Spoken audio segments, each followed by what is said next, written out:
दिन हो शनिवार टाइम होता एक मी माँ करी बाढ़ुछु भात मोर हजबैंड तो ना खान सी जी कार्य करते से न खाई कर आबे और बापा ना बजार जाइछन तांकू आबाटे बहुत लेट हेबा कहीं शनिवार दिन बजार हिसी आमर पदमपुर घर के आबाटे बहुत लेट हेसी एतले मी माँ करे नहीं खाई देमु बापा लगी हटकेसी भरिकी रखीदेमु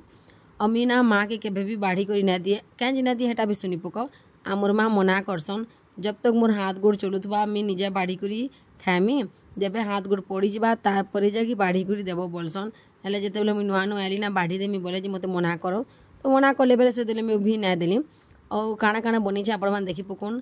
दाल करनी आलू चना भजा तापर कला साग और छती कला सागटा ना हमार बारियाटा हमार बारियाड़े गुड़ादु बगैर होता बोले टुली आनी बैगन बोरी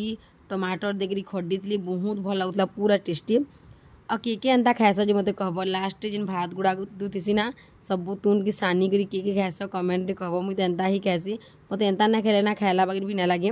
आपण मैंने देखिपारे मोर कला सागटा थुला है बिल्कुल भी ना खाबार तेल कहीं कह तो भात मत पिता जिनिस खाबार के बिल्कुल भी इच्छा ना लगे सब जिनिस खाई सारमी तारपर जाक मुझे कला साग के खाएमी पूरा एंजॉय करी सबुन फेवरेट साग है मोर कला साग जेनटा मोर माँ घर में बिल्कुल भी ना खाती सास घर के दिने ट्राए कली से मोर फेवरेट होगा मत एत भल लगा और शीत मसटा ना आटिके भल लग्सी कहीं कहता सेमी भी देवार है ना सेमी मंजी मैंने देव और टिके भल लग्सी।